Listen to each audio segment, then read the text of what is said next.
Gavin Preston wasn't your typical street criminal. He operated on a different level, making bigger moves, grabbing louder headlines, and building a reputation that made people in Melbourne's underworld either fear him, support him, or plot against him.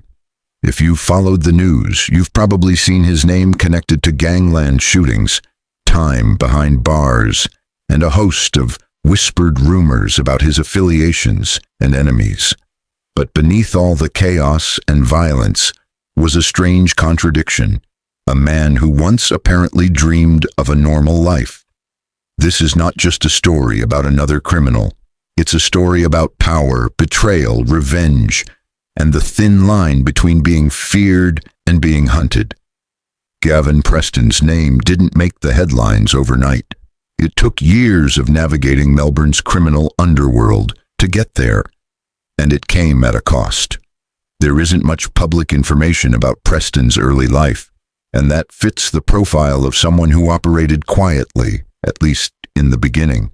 What we do know is that his life didn't follow a straight path. He grew up in Melbourne, and somewhere along the way, he was drawn into the world of crime. Like many others, it started small, but it didn't take long for Preston to show he wasn't just another background player. He had ambition, the kind that gets noticed in dangerous circles. He earned a nickname too, Capable, not because of his charm or eloquence, but because when something needed to be done, he handled it. By his 20s, Preston was already showing up on police radar. Armed robberies, assaults, the kinds of crimes that made it clear he wasn't afraid to get his hands dirty. But even then, he wasn't reckless. He was strategic, patient, and calculated. That's what made him so dangerous. In Melbourne's underworld, family ties can be stronger than loyalty and much more complicated. For someone like Preston, operating in a world where alliances constantly shifted, family grudges weren't just personal, they could be deadly. The tensions surrounding him weren't just the result of street rivalries. They often came from deeper issues. Old arguments, unresolved betrayals, and family histories that never faded. These weren't dramatic movie-style vendettas. They were quiet feuds that simmered beneath the surface, ready to explode. One wrong move, one misstep, and what should have been a trusted circle could quickly become a threat. Navigating those dynamics was often as dangerous as facing enemies on the outside. As Preston's influence grew, his name began appearing more frequently in serious investigations, mentioned as a suspect or person of interest in some of the city's most violent crimes. His involvement in gangland hits became increasingly difficult to ignore. People close to him began turning up dead, some gunned down in broad daylight. Police were convinced these weren't random attacks. They were calculated, precise, and cold. And somehow, Preston's name kept coming up. What made these killings especially notable wasn't just the brutality, it was the status of the victims. Some were well-known figures in Melbourne's criminal world, respected and feared. Their deaths didn't just cause alarm, they disrupted the balance of power. Each hit triggered a ripple effect. Allies became suspects. Long simmering rivalries turned into open conflict, and while Preston was rarely caught with direct evidence linking him to the crimes, few doubted he was involved. He didn't need to pull the trigger himself. His influence was enough. A glance, a phone call, even silence. Those were all it took. Fear began to speak for him. Some people stayed away. Others tried to get close, hoping it would protect them. But one thing was clear, when someone crossed Gavin Preston, the consequences went far beyond words. If his life seemed to be leading toward a dramatic end, that moment came on a quiet Saturday morning in Kyler East. It was September 2023, a typical Melbourne cafe, customers eating breakfast and sipping coffee. Then two men arrived. What followed was swift and brutal. Preston was shot multiple times. Another man seated with him was also wounded. Preston did not survive. This wasn't a chaotic, spur-of-the-moment attack. It looked like a professional hit, precise, confident, and carried out in front of witnesses. Whoever ordered it wasn't concerned about being discreet. The timing, the public setting, and the fact that Preston had only recently been released from prison all pointed to something larger than a random shooting. It raised urgent questions. Who would take that kind of risk? Who had the motive, the resources, and the audacity to kill someone like Preston in broad daylight? Police quickly identified potential suspects. Surveillance footage, phone records, and long-standing rivalries came under scrutiny. One man was arrested within weeks. Another followed in April 2024. Both had ties to established criminal groups. Still, the full story remains unclear. Some believe this wasn't just about personal revenge. It may have signaled a power shift, a message to others in the underworld.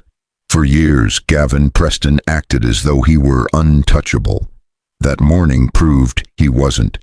But perhaps the most unsettling part of the story isn't just that Preston was killed. It's the silence that followed. Few stepped forward.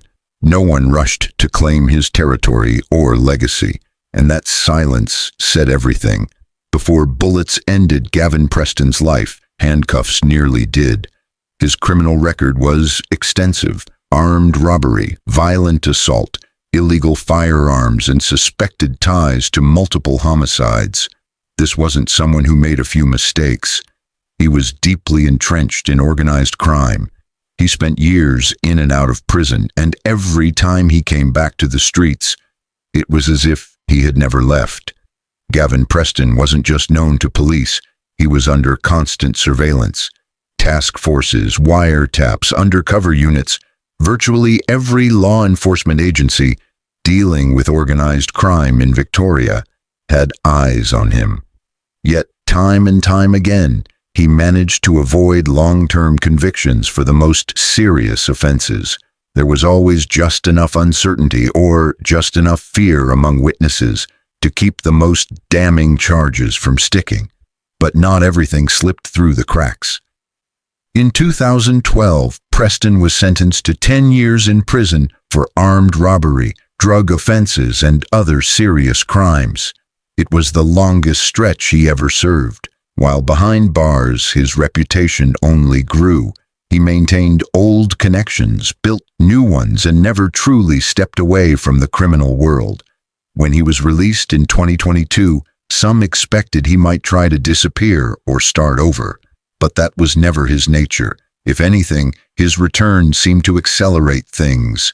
Rumors swirled that he was back in action, perhaps settling old scores or taking on a larger role, now that many prominent figures in the underworld were either imprisoned or dead. Law enforcement didn't back off. In fact, they intensified their efforts, especially as his name began surfacing in fresh investigations. Some of these cases, particularly those involving his inner circle, were pushed forward at an unusual pace. That kind of urgency typically indicates authorities believe there's real risk in waiting. Still, despite the pressure, there was always the sense that Preston remained one step ahead. Until he didn't. In Melbourne, you didn't have to follow crime stories closely to know who Gavin Preston was.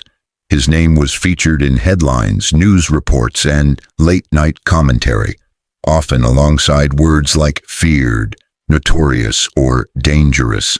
But public opinion about him was divided. Some saw him as just another violent criminal, one more figure in a long line of underworld personalities responsible for pain and destruction. They looked at the charges, the violence, the arrests, and wondered how he had remained free for so long. Others, especially those closer to that world, viewed him differently, not with admiration necessarily, but with a certain respect.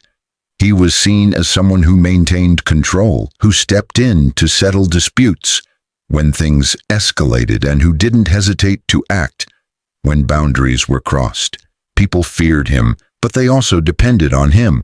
The media shaped his public image, especially once his name became linked to major crimes and high-profile shootings. He became a central figure in Melbourne's gangland narrative, another chapter in the city's long, bloody history of crime syndicates, unsolved murders, and power struggles. Some reports described him as a criminal mastermind. Others framed him as a product of systemic failure, evidence of a society that had allowed criminal networks to thrive in certain communities for too long. Still, despite all the coverage, the full story was never told. Everyone knew pieces of it. No one knew all of it. And that's what made his name linger, long after his death. With Preston gone, the story didn't end. It widened. His death didn't bring resolution. If anything, it stirred more uncertainty in an already volatile world of alliances and rivalries. In the months following the cafe shooting, police moved swiftly.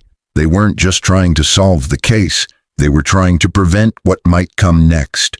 Because in the criminal underworld, a public killing like Preston's isn't just an execution, it's a message, and messages like that are rarely ignored. 2 men have since been arrested in connection with the murder, one just weeks after the shooting, the other in April 2024. Both had documented ties to organized crime. That's the official account. On the streets, however, theories outpace facts.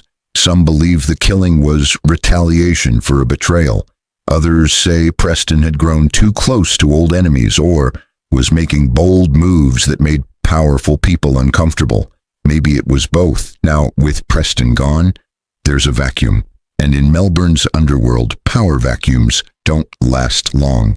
When one figure falls, others move quickly to fill the space. But it's not just about who steps up.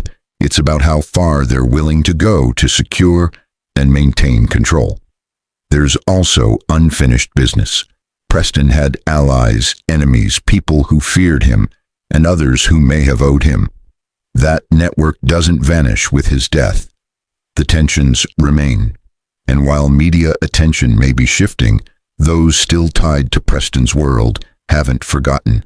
What happens next may not be directly about him, but it will unfold in the shadow of his legacy and the chaos he left behind. Gavin Preston did not live quietly, and he did not die quietly. His life was a constant navigation of power, danger, and survival. In a world where loyalty was fragile and every move could be fatal, he wasn't just a criminal, he was a key figure in a larger, more complex landscape of long-standing grudges, unstable alliances, and a city where silence often speaks louder than sirens. His name now belongs to Melbourne's long list of infamous underworld figures. But unlike many who faded into obscurity or disappeared without a trace, Preston was killed publicly in daylight, in a busy cafe, a violent punctuation mark at the end of a bloody chapter. Still, many parts of his story remain untold, details that will likely never appear in courtrooms or newspapers. And maybe that's what makes it all so lasting, that a man with such a notorious reputation could be taken out so suddenly and still leave more questions than answers. If Preston's death reveals anything, it's this: Melbourne's underworld is not frozen in time. It shifts, rebuilds, and adapts. And just when one chapter ends, another one begins.